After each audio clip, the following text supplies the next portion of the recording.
जरा सोचो, आप एक दिन स्कूल जाने के लिए मिरर में देखते हुए तैयार हो रहे हो और अचानक आपके मिरर रिफ्लेक्शन आपसे बात करने लगे और आपको एक लूजर से हीरो बना दे। कुछ ऐसा ही होता है मारिया के साथ। तो कहानी की शुरुआत में हम एक प्रेग्नेंट लेडी के पेट की सोनोग्राफी की लाइव रिकॉर्डिंग देखते हैं, जिसके अंदर हम 2 बच्चों को देखते हैं, लेकिन उन्हें देखकर ऐसा लग रहा था कि जैसे एक बच्चा दूसरे को टेक ओवर करने की कोशिश कर रहा हो। ये काफी ज्यादा डरावना था। यहाँ से सीन शिफ्ट होता है और हम मारिया बरिनान नाम की एक 17 साल की हाई स्कूल की लड़की को देखते हैं, जो बहुत ही इंट्रोवर्ट थी। मारिया ज्यादा लोगों से बातचीत नहीं करती थी। वो अपने घर पर भी अपने इमोशंस को छुपा कर रखती थी, क्योंकि उसकी कोई भी बात नहीं सुनता था और इस वजह से वो अच्छे से खाना भी नहीं खाती थी, जिससे उसका वेट भी काफी कम हो गया था। मारिया के फादर का नाम डैन था, जो कि प्रोफेशनली एक प्लास्टिक सर्जन थे और उनको सभी चीजें परफेक्ट पसंद थी। इस वजह से वो मारिया से काफी सख्ती से पेश आते थे। मारिया की मदर का नाम था एमी, जो डिप्रेशन की शिकार थी और अक्सर उसको बुरे बुरे सपने आते थे। मारिया के डैड का एक औरत के साथ अफेयर चल रहा था और एमी अपने हस्बैंड के अफेयर के बारे में सब जानती थी, लेकिन एमी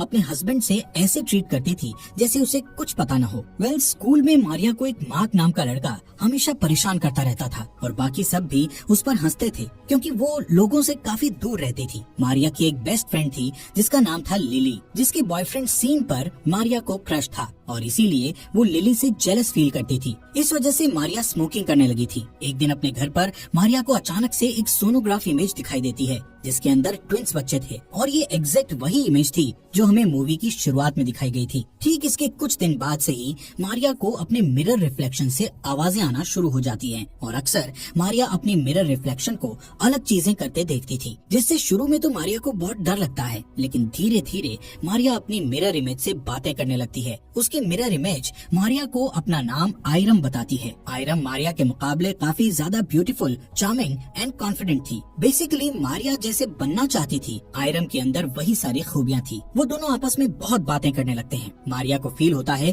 कि फाइनली कोई तो उसे मिला जो उसकी बातें और फीलिंग्स को समझता है। यहाँ से सीन शिफ्ट होता है और हम देखते हैं कि मारिया को प्रॉम नाइट में जाने के लिए उसके पेरेंट्स फोर्स कर रहे थे, लेकिन मारिया श्योर नहीं थी कि वो किसके साथ प्रॉम नाइट पर जाएगी। प्रॉम नाइट में आइस स्केटिंग डांस करना था और मारिया को आइस स्केटिंग करना बिल्कुल भी नहीं आता था, बट उसकी फ्रेंड लिली उससे कहती है कि मैं तुम्हें स्केटिंग सिखाऊंगी। जब लिली उसको आइस स्केटिंग सिखा रही होती है, तभी मारिया आइस स्केटिंग करते टाइम नीचे गिर जाती है और लिली उसको उठाने के लिए उसकी हेल्प नहीं करती और उससे कहती है कि मैं जानती हूँ कि तुम मेरे बॉयफ्रेंड को लाइक करती हो, इसलिए तुम्हारे लिए अच्छा यही होगा कि तुम सीन से दूर रहो। वहीं दूसरी तरफ हम सीन को देखते हैं, जो कि एक अच्छा लड़का था, क्योंकि वो हमेशा ही मारिया की हेल्प करता था और ये देखकर लिली काफी जेलस फील करती थी। एक रात मारिया अपने फादर के साथ बाहर घूमने जाती है, जहाँ मार्क उसे इनडायरेक्टली वे में तंग करने लगता है। अब ये देखकर मारिया के फादर उसको ये कहते हुए अपने क्लिनिक पर बुलाते हैं कि वो उसे एक सरप्राइज देना चाहते हैं। मारिया सोचती है कि शायद उसके फादर उसे कार गिफ्ट करने वाले हैं, ताकि उसे बस में ट्रैवल ना करना पड़े। क्लिनिक पर पहुंचकर मारिया को पता चलता है कि उसके फादर उसकी नोज और लिप्स की सर्जरी करने की बात कर रहे थे, ताकि वो परफेक्ट दिखे। इस बात से मारिया और उसकी मिरर इमेज आयरम उसके डैड से काफी गुस्सा हो जाते हैं, क्योंकि उसके डैड हमेशा परफेक्शन के पीछे भागते रहते थे और कभी भी मारिया को प्यार नहीं करते थे। खैर, अब मारिया प्रॉम नाइट में जाने के लिए तैयार हो जाती है, लेकिन प्रॉम नाइट में मार्क सबके सामने उसकी काफी इंसल्ट करता है, जिससे वो रोते हुए वॉशरूम में चली जाती है और अपनी मिरर इमेज आयरम से अपनी जगह बदल लेती है, ताकि आयरम उसकी सारी प्रॉब्लम्स को सॉल्व कर दे। अब आयरम फाइनली बाहर आ जाती है और वो मारिया की जगह लेकर सभी से बदला लेना शुरू करती है। सबसे पहले वो मार्क को अपनी तरफ अट्रैक्ट करके फीमेल शावर रूम में ले जाकर उसका घुटना हॉकी स्टिक से तोड़ देती है, जिसके बाद मार्क मारिया को कभी भी तंग नहीं करता। घर पर आने के बाद उसके पेरेंट्स देखते हैं कि उसका नेचर बदला बदला सा लग रहा है। वो सही से खाना खा रही थी। अब बाकी दुनिया के लिए तो वो मारिया ही थी, लेकिन किसी को ये नहीं पता था कि आयरम ने मारिया की जगह ले ली है। दूसरी तरफ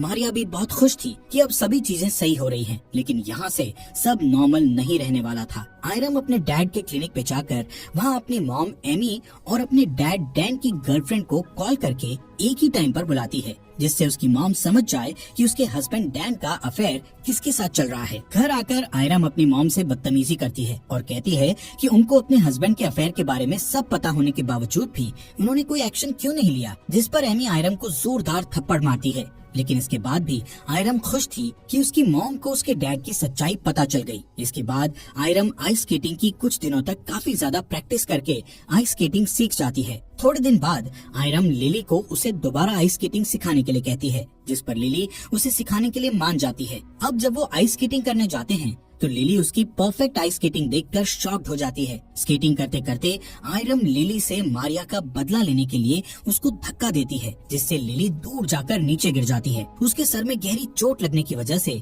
लिली ऑन द स्पॉट ही मर जाती है। यहाँ पर आयरम रोने की एक्टिंग करती है और पुलिस को कॉल लगाते हुए उनसे कहती है कि लिली आइस स्केटिंग करते समय फिसलकर नीचे गिर गई है, उसके सर पर काफी गहरी चोट लगी है और मुझे लगता है कि शायद वो मर गई है। वहीं हम फोन की रिफ्लेक्शन में मारिया को रोता हुआ देखते हैं, क्योंकि वो ये सब नहीं चाहती थी। कुछ टाइम बाद लिली की बॉडी को दफनाया जा रहा था। वहाँ पर उसका बॉयफ्रेंड सीन भी था और आयरम उसे गौर से देख रही थी। वहीं पुलिस लिली के मरने के बाद उसकी इन्वेस्टिगेशन करती है, जहां पर उसका शक सीधा आयरम पर जाता है, क्योंकि लिली एक बहुत बढ़िया आइस स्केटिंग चैंपियन थी और उसका इस तरह बर्फ से फिसलकर मरना नामुमकिन था। यहाँ से आयरम सीधा सीन के घर जाती है, जहाँ वो सीन से कहती है कि वो उसको बहुत लाइक करती है। इसके बाद वो दोनों इंटीमेट होने लगते हैं। इससे मारिया का एविल रूप यानी आयरम मारिया की बॉडी का इस्तेमाल करके अपनी इच्छाएं पूरी कर रही थी।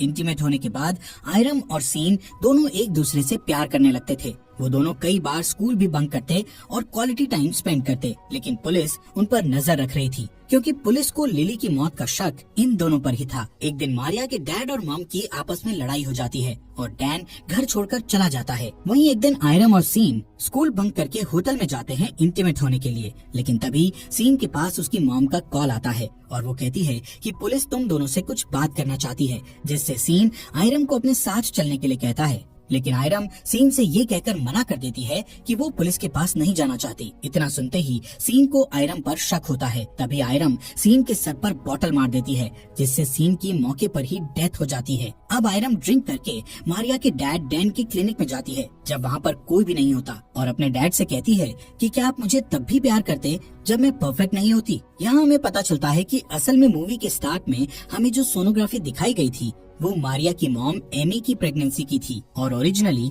मारिया की एक ट्विन सिस्टर थी, जिसको हम आयरम कह सकते हैं। अब जब वो दोनों पैदा हुई थी तो मारिया तो बिल्कुल नॉर्मल थी, लेकिन आयरम में एबनॉर्मलिटी और फिजिकल डिफॉर्मिटीज थी। अब जैसा कि हम जानते हैं कि डैन को शुरुआत से ही चीजें परफेक्ट पसंद थी, तो इसी वजह से उसने आयरम को जिंदा ही घर के आगे दफना दिया, और ये सब विदाउट एमी की परमिशन के हुआ था, जिस वजह से आयरम की आत्मा मिरर वर्ल्ड में ही फंस गई थी। और जब मारिया बड़ी हुई तो आयरम ने उसकी बॉडी पर टेक ओवर कर लिया। यहाँ पर डैन उसको जवाब देता है कि हाँ, मैं तुम्हें तब भी इतना ही प्यार करता अगर तुम परफेक्ट ना भी होती। डैन का झूठ सुनकर आयरम डैन का गला काट देती है, जिससे डैन उसी समय मर जाता है। अब आयरम बाहर जाते हुए बार बार मारिया का नाम ले रही थी ताकि वो उससे बात करे, लेकिन मारिया अब उसको मिरर रिफ्लेक्शन में नजर नहीं आती थी, जिससे हमें पता चलता है कि आयरम कोई और नहीं बल्कि मारिया की कमियों की ही रिफ्लेक्शन थी, जो कि उसके सबकॉन्शियस माइंड की रिफ्लेक्शन थी। जब उसने वो सोनोग्राफी की इमेज देखी थी तो उस टाइम उसने ये सब सोचा था और उसको पता था कि उसकी एक सिस्टर थी जिसको जिंदा ही दफन कर दिया गया था, जिसकी वजह से उसके ब्रेन ने ये सब इमेजिन किया था। यहाँ पर असल में मारिया ही थी जिसने ये सब किया था, इसीलिए उसके पेरेंट्स शुरू से ही उसके लिए काफी परेशान रहते थे। उसका वेट भी इसीलिए कम हो रहा था क्योंकि वो दिमाग से थोड़ी डिस्टर्ब हो चुकी थी, और अब आयरम की सारी पर्सनालिटीज मारिया की पर्सनालिटी से जुड़ चुकी थी। इसके बाद मारिया अपने घर में आकर अपनी मॉम एमी के पास आकर लेट जाती है, और हम कुछ मिरर्ड बस शॉट में देखते हैं कि वहाँ पर एमी के साथ 2 लड़कियां लेटी हुई थी, जो कि ये सिग्निफाई करता है कि मारिया ने अब ट्विंस की पर्सनालिटी ले ली है और अब वो सब कुछ करने के लिए रेडी है। दोस्तों, हमारे फॉक्स एक्सप्लेनर हिंदी चैनल को सब्सक्राइब करना मत भूलना।